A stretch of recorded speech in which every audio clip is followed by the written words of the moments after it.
Pagpalang araw po sa ating lahat at good morning everyone. At ngayon po dadako po tayo sa pakikinig sa salita ng Panginoon.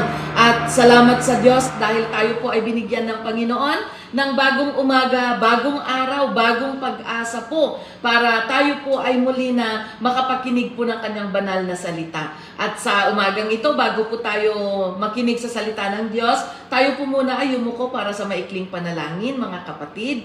Hallelujah! Salamat po, O Diyos, sa pagkakataong ito na muli po ay tinipon mo kami sa iyong presensya para makapakinig po ng iyong banal na salita, Panginoon. At Lord, sinusuko po namin ang aming mga puso at isip na ikaw po ang siyang sumakop sa bawat isa sa amin para maintindihan po namin ang iyong mga salita, Panginoon. At gamitin mo lang ako bilang instrumento, O Diyos. Ikaw lamang ang siyang mapapurihan. Ikaw po ang magsasalita, Panginoon. Ako lamang po ay magiging bibig mo, O God, para maibahagi po ang mga bagay, Lord, na gusto mong matutunan at makamtan po ng mga pinakamamahal mong mga anak, Panginoon. Lord, ikaw ang siyang kumilos sa aming kalagitnaan, banal na espiritu, sinusuko namin ang lahat namin sa iyo. Ikaw ang siyang tumugon sa mga pangangailangan po ng bawat isa. Salamat po, O Diyos. Ito po ang aming samot dalangin sa pangalan ni Jesus. Amen and amen. So muli po, isang mapagpalang araw po mula po dito sa Hong Kong. At ako po ang lingkod ng Diyos na gagamitin ng Panginoon sa umagang ito para maibahagi po ang kanyang mga mabubuting salita para mapalakas po tayong lahat. Okay? So ang pag-aaralan po natin sa umagang ito ay tungkol po sa bagong buhay natin kay Kristo.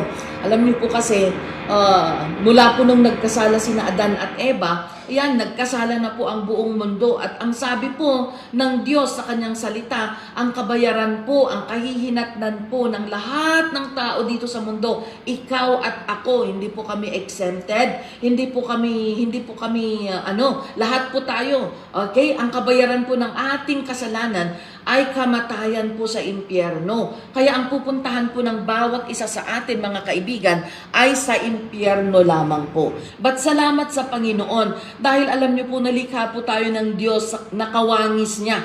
Nilikha po tayo ng Panginoon sa pamamagitan po ng sa kanyang kapangyarihan. At nilikha tayo in His image and in His own likeness. Pero hindi po sa physical, hindi po kung maputi ba, maganda ba, gwapo ba, hindi po. Nilikha po tayo ng ating Panginoon na sa kanyang karakter, okay? Sa kanyang kung sino siya sa ating mga buhay. Pero ayun po, nasira po ang perfect na plano ng Panginoon sa ating buhay dahil po sa simpleng kasalanan nila Adan at Eva doon po sa Garden of Eden. At mula po doon, lahat na po tayo mga kapatid ay nagkasala na po dahil minana po natin yung makasalanan na nature ng tao. Kaya yan, lahat po tayo ay nagkamali, lahat po tayo ay nagkasala sa Panginoon at papunta po tayong lahat sa impyerno sana. Pero salamat sa Diyos, mga kaibigan, dahil yan, isinugo po ng Panginoon ang kanyang kaisa-isang anak na si Jesus para siya po ang magdusa, siya po ang mamatay sa cross, imbis na ikaw kapatid, imbis na ako kapatid, dahil tayo po ang nagkasala, inako po lahat ng Panginoong Jesus ang ating kasalanan, ang lahat ng ating mga kahinaan, ang lahat po ng ating mga kakulangan, ang lahat po ng ating mga sakit, ay inako pong lahat ni Jesus at ipinako niyang lahat doon sa cross para ikaw at ako kapatid ay magkaroon ng bagong pag-asa, bagong buhay, bagong destinasyon. Kaya kaya po tayo nagba-Bible study ngayon. It's because kailangan po nating malaman na ikaw kapatid, meron kang pag-asa. Hindi po porke tayo ay nagkasala. Kaya kami din po, inaamin din po namin na nagkasala din po kami. Pero alam nyo, binigyan po tayo ng pagkakataon ng Panginoon na magsisi. Kaya nung nagsisi po tayo, every time po na nagsisisi tayo sa Panginoon at humihingi po ng kapatawaran sa Kanya, sabi po niya, as we confess, habang sinasabi po natin, habang po inaamin natin yung pagkakasala natin sa ating Panginoon, tayo po ay Kanyang nililinisan, tayo po ay Kanyang pinapatawad. Kaya ito po ang gamit ng Bible study natin, mga kapatid, para po malaman nating lahat na yung kasalanan po natin ay hindi po yan ang tuldok ng buhay natin.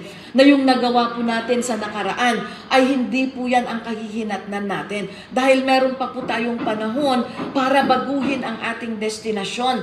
Kaya ito po ang gagawin natin sa Bible study. Kaya salamat sa Panginoon dahil talagang binibigyan niyo po ng panahon ang Diyos para mapakinggan niyo po ang kanyang mga banal na salita. Kaya ngayon pa lang po mga kapatid, kayo na po ay pinagpala ng Panginoon.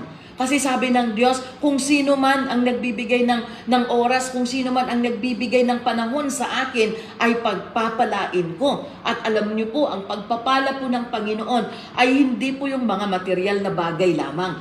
Oo, kayang-kaya po tayong pagpalain ng Diyos sa material na bagay, sa mga material na pangangailangan natin. Pero marami pong pamamaraan ang Diyos sa kanyang pagpapala sa atin. Maaring sa ating kalusugan, sa ating kaligtasan. O marami nang nagkasakit, pero ikaw malusog pa rin, di ba? Yung kagalakan sa puso natin, isa pong pagpapala ng Diyos yan. Na kahit wala po tayong dalaw, o kaya parang walang nakakaalala sa atin, ay masaya ka pa rin. Meron pa rin yung pag-asa mo sa buhay mo. Meron pa rin yung katatagan mo na magpatuloy na mabuhay. Yan po ay pagpapala ng ating Panginoon. Amen? Kaya kapatid, sa umagang ito po ang gustong sabihin ng ating Panginoon. At gusto ko pong basahin natin ang Isaiah chapter 43, verses 18 to 19. Tingnan po natin ang sinasabi po ng Bible. Sabi niya dito, sabi niya sa verse 18, pero wag na ninyong iisipin pa ang nakaraan dahil bagong bagay na ang gagawin ko. Ito'y nangyayari at nakikita na ninyo. Gagawa ako ng daan at mga bukal sa disyerto. Sa other version po ng salita ng Diyos, sabi niya, ilibing mo na sa limot at huwag nang alalahanin pa ang nangyari noong unang panahon. Yes, mga kapatid, ito po ang gusto ng Panginoon na gawin po ng bawat isa sa atin. Para po makapag-move on tayo. Para po sa ganon ay makita po natin yung pag-asa na ibinibigay po sa atin ng Panginoon. Kailangan po nating ibaon sa limot ang anumang nakaraan natin. Yung mga bagay po na nagawa natin na hindi po kaaya-aya sa Panginoon. Yung mga bagay po na nagawa natin na hindi po nakakalugod sa Panginoon. Na mga kasalanan, na mga bagay po na mga kamalian natin nung nakaraan. Sabi ng Panginoon, ibaon po natin sa limot. Huwag na po nating iisipin ang nakaraan. Bakit po importante na ibaon natin sa limot ang ating nakaraan? Marami po kasi sa atin mga kaibigan na dahil nagkamali na tayo sa ating nakaraan na buhay, dahil sa nagkamali na tayo, nakagawa na tayo ng kasalanan noon, akala natin wala nang liwanag na pwedeng dumating pa sa atin. Parang wala na tayong patutunguhan. Parang dahil ang mga tao, mali na ang tingin sa iyo, ano? Kasi ganun po dito sa mundo mga kapatid.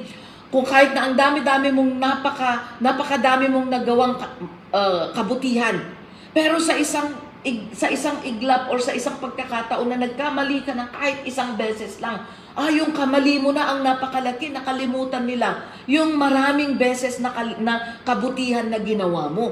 Yan po ang nature ng tao dito sa mundo mga kapatid. At dahil doon, yan nafu-frustrate po tayo, nawawalan po tayo ng pag-asa, nawawala po yung saysay natin sa ating mga buhay. And ang tingin natin sa ating mga buhay ay isang malaking kamalian. Kaya ayaw na nating magpatuloy, kaya mayroon nang nade-depress, mayroon nang nagkakaroon nag-give up na, ayaw na nilang magpatuloy kasi bakit pa ako magpapatuloy? Wala naman nang naniniwala sa akin. Nagsorry naman ako pero bakit ayaw nila akong patawarin? 'Di ba? May mga ganyan tayong mga sinasabi minsan. Pero ano ang sinasabi ng Panginoon? Salamat sa Panginoon dahil binigyan niya tayo ng paraan para makawala sa ating mga nakaraan. Sabi ng Panginoon, magsisi kayo. Sabihin niyo sa akin ang inyong mga nagawa. And I am faithful and just. Ako ay tapat at makatarungan na kayo ay patawarin. Lilinisin ko kayo mga anak. Basta sabihin nyo lang sa akin. Kaya kailangan po nabigkasin po natin sa ating mga bibig. Sabihin po natin kung ano po ang ginawa natin sa ating Panginoon. Ang Panginoon po hindi niya tayo i-judge. Hindi kagaya ng ibang tao na kapag sinabi natin na, ay alam mo pare, nagnakaw ako. Ay, iba na ang tingin sa atin. Ikaw, napaka-demonyo mo. Mga ganun. O kaya, ipagchichismisan tayo, masisira tayo sa maraming tao. Pero kapag sa Panginoon po tayo umamin, sasabihin natin, magpapakumbaba tayo. Parte po ng pagsisisi ang pagpapakumbaba. Sasabihin natin sa Panginoon, Panginoon, sorry po, nagkasala po ako sa inyo, O God. Linisin mo po ako. Ako po ay nagkasala, ako po ay nagnakaw, ako po ay nakabangga, ako po ay nang scam, Panginoon. Nang loko po ako sa aking kapwa, Panginoon. Okay? Isabihin natin, nakapatay po ako, Panginoon. Nang rape po ako, Panginoon. Lahat po ng ating ginawa ay sabihin po natin sa Panginoon. Dahil ang sabi ng Panginoon, ako ay magpapatawad sa inyo. Magpapakumbaba lang po tayo sa Kanya.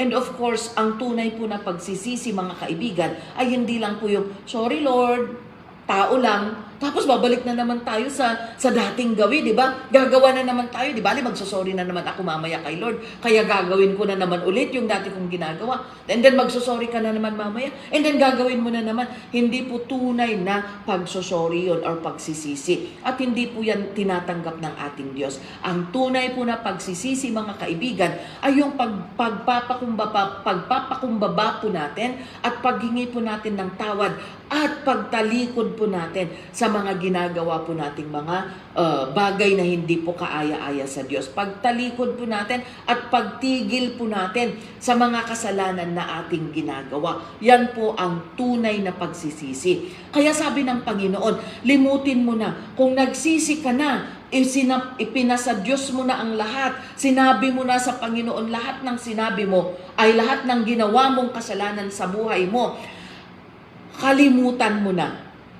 Ibaon mo na sa limot para makita mo yung bagong daanan na ginagawa ni Lord sa buhay mo. Kaya sabi niya, tingnan ninyo, may ginagawa akong bagong daan. Masdan mo, gagawa ako ng isang bagong bagay at ito'y nagaganap na hindi mo pa ba nakikita? Sabi ng Panginoon, hindi nyo ba nakikita yung blessing na ginagawa ko sa inyo? Hindi nyo ba nakikita yung pagpapala na kayo'y buhay dahil yun ay pagpapala ko sa inyo? Na imbis na kayo ay pinatay doon sa labas or sinalvage o kaya pinagbabaril doon sa labas dahil sa inyong mga nagawang kasalanan. Nandito kayo, pinasok kayo ng Panginoon sa bilangguan dahil yan ay pagpapala ng Diyos. Alam niyo po mga kapatid, meron po sa inyo ang nag-testify. Sabi niya, nagpapasalamat ako sa Panginoon dahil ako ay nabilanggo. Sabi niya, sa isip natin minsan, di ba sasabihin natin, bakit ka nagpapasalamat sa Panginoon kung nabilanggo ka? Bakit maganda ba na mabilanggo? Bakit ka nagpapasalamat? Ay, alam niyo po, naintindihan po kasi niya na nabilanggo siya para ilayo siya ng Panginoon mula sa kapahamakan sa labas. Lalong-lalo na ngayon, kapag ikaw ay tumiwalag sa isang grupo na gumagawa ng katiwalian, ay ipapapatay ka para hindi ka kumanta. At yan po ay nangyayaring realidad. And itong kapatid natin na isang PDL din sa ibang BJMP, sabi niya, salamat sa Panginoon dahil nabilanggo ako. Dahil ito pala ang paraan ng Panginoon para maitigil ko ang mga katiwalian, mga kasalanan na ginagawa ko sa labas. Nakita po niya ang katuturan ng plano po ng Diyos sa kanyang buhay.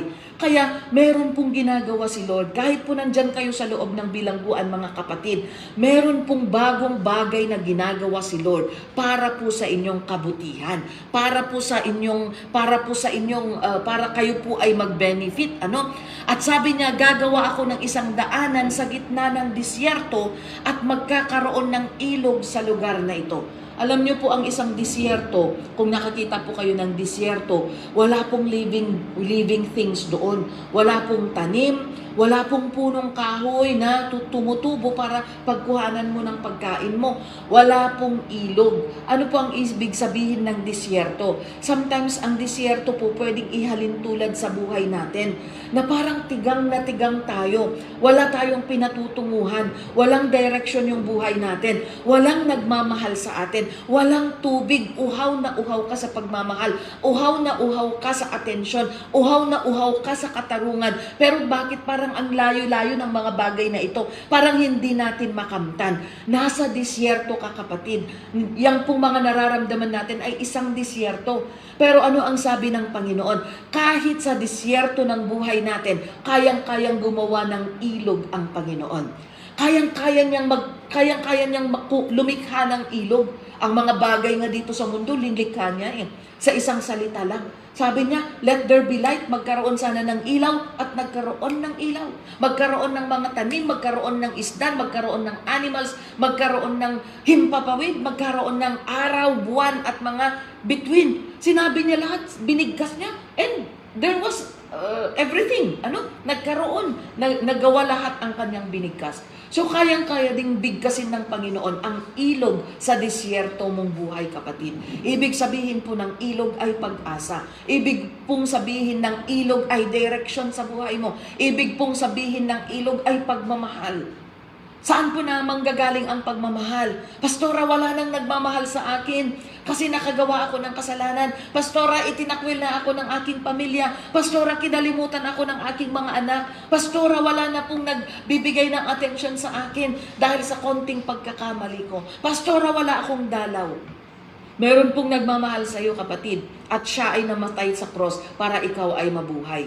Ang nagmamahal sa iyo, kapatid, ay walang iba kundi ang ating Panginoong si Jesus.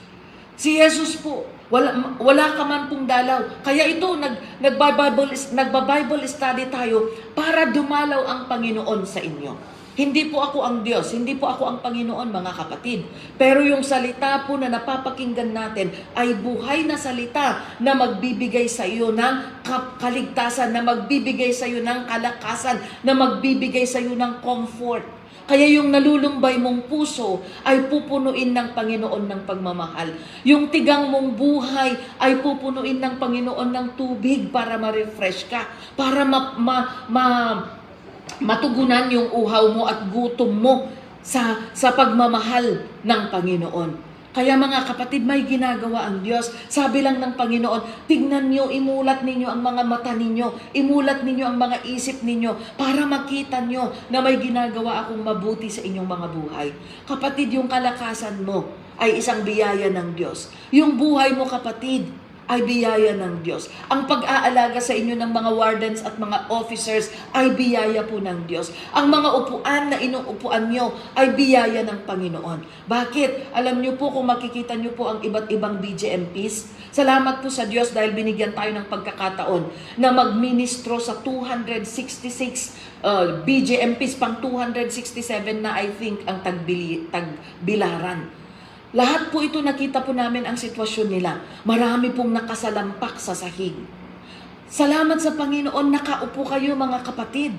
Hindi po lahat ng PDLs napapalabas sa isang hall na may electric fan, na may aircon. Alam niyo po, ang iba, nakaupo sila doon sa maliit nilang kwarto na kung saan hindi pa pwedeng tumayo. Yung half lang ng body nila ang nakaganon, para silang mga unggoy na nakahawak doon sa rehas ng mga bakal. At they are so excited na nakikinig sa salita ng Panginoon. Kaya kapatid, mapalad kayo. Yung upuan ninyo, yung electric fan ninyo na ginagamit, na ipinapagamit ng ating mga jail officers and jail guards, mga jail wardens, yung aircon, kung naka-aircon man po kayo dyan, mapalad kayo, pagpapala po yan ng ating Panginoon. Gumagawa si Lord ng mga maliliit na bagay. Yung maliliit na bagay, it means a lot to other people. Amen? Kaya mga kapatid, may ginagawa si Lord sa disyerto ng buhay mo. Kaya huwag kang mawalan ng pag-asa. Huwag mong sabihin na wala ng saysay ang buhay mo, kapatid. Huwag mong sabihin na wala ng silbi ang buhay mo. Mahal ka ng Diyos. At ano ang sabi ng Panginoon sa John chapter 4 verse 14? Sabi niya, ito, dahil tinatanggap niyo ako, kaya importante po na tanggapin natin si Jesus sa ating mga buhay. Kung tatanggapin po natin si Jesus, siya po ang magiging tubig. Siya po ang magiging tubig sa atin, na siya po ang tutugon sa uhaw ng ating buhay. Sabi niya dito, ngunit ang sino mang iinom ng tubig na ibibigay ko, sinasabi ni Kristo ito, ang sino mang iinom ng tubig na ibibigay ko ay hindi na kailanman mauuhaw, dahil ang tubig na ibibigay ko ay magiging tunag ng isang bukal sa loob niya na magbibigay ng buhay na walang hanggan. Hindi po literal na tubig na iinumin natin si Kristo. Ibig pong sabihin, yung presensya po ng Panginoon sa ating mga puso at sa ating buhay ay parang tubig na magsasatisfy sa ating mga pangangailangan. Parang lahat ng kailangan natin, pagmamahal, uhaw sa comfort, sa kalakasan, sa kagalakan, sa katahimikan, sa kapayapaan, ay para pong tubig na ibibigay po ng ating Panginoon. Ano po bang nararamdaman natin kung ikaw ay uhaw na uhaw? Yung wala ka ng laway na malulunok, di ba? Ang hirap kaya na wala kang laway na malunok dahil tigang na tigang yung lalamunan mo. And then bigla kang nakakita ng tubig, di ba? Parang glog, hindi ka talaga hindi ka para mapapawi yung uhaw mo. So ganun po ang idinudulot ng presensya ng Panginoon. Para siyang tubig na papawi sa uhaw nating mga kaluluwa, sa uhaw na ating mga puso. Amen? Kaya manampalataya po tayo sa ating Panginoong Jesus. Sa John chapter 10 verse 9, tingnan po natin ang sinasabi ng Panginoon. Sa John chapter 10 verse 9, sabi niya dito, ako ang pintuan. Ito po si Jesus ang nagsasalita. Ako ang pintuan at ang sinumang pumasok sa pamamagitan ko ay maililigtas. Magiging katulad siya ng tupa na malayang nakakapasok at nakakalabas ng kulungan. At makakatagpo siya ng pastulan. Kung sino man po ang papasok sa pamamagitan ng pintuan at ang pintuan po ng kaligtasan at kalayaan ay wala pong iba kundi si Kristo Jesus. Sabi po ni Kristo, ako ang daanan, ako ang katotohanan, ako ang buhay na walang hanggan. Walang makakarating sa Diyos Ama sa langit kung hindi sa pamamagitan ko lamang. At sabi ng Panginoon, ako lang ang pintuan ng kaligtasan. Opo mga kapatid, wala pong ibang kaligtasan kundi po ang Panginoong Jesus. Kaya siya po ang isinisigaw namin. Hindi po namin sinasabi na ang kaligtasan po ay matatagpuan sa relihiyon namin o sa simbahan po namin. Ang simbahan po namin ay hindi makakapagligtas. Wala pong simbahan ang makakapagligtas. Hindi po ako makakapagligtas mga kaibigan kahit po ako ay isang pastor, hindi po ako makakapagligtas. Ang tanging makakapagligtas ay walang iba kundi si Kristo. Dahil siya po ang daanan. Kailangan, kung gusto mong pumasok sa isang kwarto at iisa lang ang pintuan at gusto mong pumasok, of course, dadaan ka sa pintuan, di ba? Hindi ka pwedeng maghanap ng ibang pintuan para makapasok kung iisa lang ang daanan. At ganyan din po sa kaligtasan. Ganyan din po ang pintuan sa langit. Isa lang po ang pintuan at yan po ay sa pamamagitan ni Kristo Jesus. Wala pong relihiyon na magiging pintuan sa kalangitan, kundi lamang po ang ating pananampalataya sa ating Panginoon. Kaya sabi ng Diyos, tayo po ay naligtas hindi po dahil sa ating mga mabubuting ginagawa, kundi dahil sa ating pananampalataya sa Diyos. Amen? So yan po, panindigan po natin, paniwalaan po natin na si Kristo po ay namatay at paniwalaan po natin na siya ang makakapagligtas sa atin. Okay? At bakit ba importante na manampalataya tayo sa ating Panginoon? In Psalms chapter 34 verses 15 to 7, kung ibibigay po natin ang ating buhay sa Panginoon mga kapatid, kung isusuko po natin ang ating mga puso at buhay sa Kanya at tatanggapin siya bilang Diyos at tagapagligtas natin, ano ang gagawin ni Lord sa bawat isa sa atin? Iingatan ng Panginoon ang mga matuwid. Ang mga matuwid po ay ang mga gumagawa sa kalooban ng Diyos. Ang mga mananampalataya kay Kristo, sila po ang tinatawag ng Panginoon na matuwid. At kung ikaw ay naging matuwid dahil tinanggap mo at tatanggapin mo si Kristo Jesus sa buhay mo, ikaw ay iingatan ng Panginoon. Kahit nasa bilangguan ka po kapatid, maaari ka at kayang-kaya kang ingatan ng ating Panginoon. At pinapakinggan niya ang kanilang mga daing. O sino po ang nananalangin para sa kanilang mga kaso? Pakitaas po ang kanilang mga kamay. Sino po ang mga panalangin para sa kanilang mga kaso? Para sa kanilang mga hearing? Di ba gusto nyong lumaya? Gusto nyo nang lumaya para makita nyo ang inyong mga kapamilya, ang mga anak ninyo, di ba? Ang inyong mga magulang. Di ba gusto nyong lumaya? Di ba yan ang dinadaing ninyo? Ano ang sabi ng Panginoon? Kung kayo ay magiging matuwid at ang pagiging matuwid po ay pagtanggap kay Kristo bilang Diyos at tagapagligtas natin at isuko po natin ang ating mga buhay at pakinggan po natin ang kanyang mga salita at gawin po natin ang bawat salita na ating napapakinggan, ipinapangako ng Panginoon na ikaw ay iingatan niya at papakinggan niya ang mga daing mo, ang mga panalangin mo. Napakaganda po ng biyaya ng Diyos. Amen? Napakaganda ng pangako ng Panginoon. At kung itutuloy natin in verse 16, sabi niya dito, ngunit ito ang babala ng Panginoon.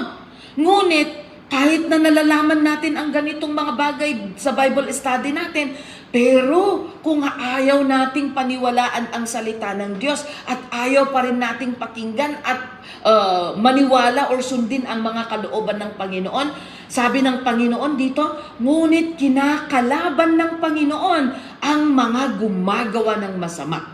Sila'y kanyang nililipol or sinisira hanggang sa hindi na sila maalala ng mga tao sa mundo. Ayan, binubura ng Panginoon ang mga hindi gustong manampalataya at hindi gustong sumunod sa kalooban ng Panginoon. Ayaw nating maging kaaway tayo ng Diyos, di ba? Sabi niya, kung hindi natin susundin ang kalooban ng Panginoon at magpapatuloy tayo na gagawa ng masama, magiging kaaway po natin ang Panginoon. At kung kaaway po natin ang Panginoon, of course, hindi po niya tayo dadalhin sa kanyang kaharian.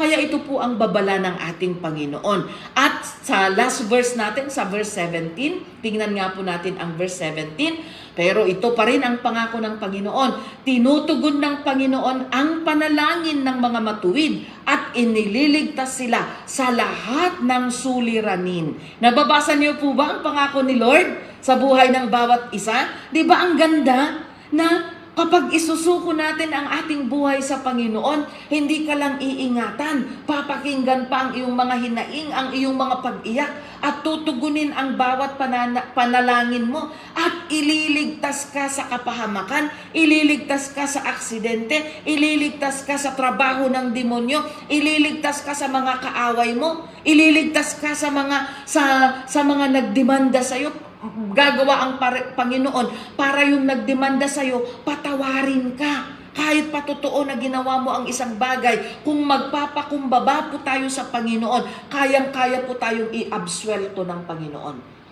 Kayang-kaya po tayong i-absuelto ng Panginoon. Manampalataya ka lang at sundin mo lang ang kanyang mga kalooban. Ito po ang paanyaya ng Panginoon sa bawat isa sa atin. Nakita po natin ang kahalagahan ng pananampalataya sa ating Kristo Jesus. At ito po ang paanyaya ng Panginoon. Kahit po nasasabi ito ng palagi po nating naririnig ang tungkol kay Jesus. Pero kung kumakatok si Kristo sa ating mga puso at ayaw pa rin natin siyang pagbuksan, wala po tayong mapapala. Pero kung bubuksan po natin ang ating puso sa umagang ito, mga kapatid, at hahayaan po natin na pumasok si Kristo sa puso mo at tanggapin mo siya ng buong puso at may pagpapakumbaba at may pagsisisi sa ating mga puso at isip, papasok po ang Panginoon at makikikain siya. Yun po ang sabi niya. Ibig sabihin ng makikikain, magkakaroon ng relasyon ang Panginoon sa iyo. At kapag ikaw ay naging kaibigan ni Kristo,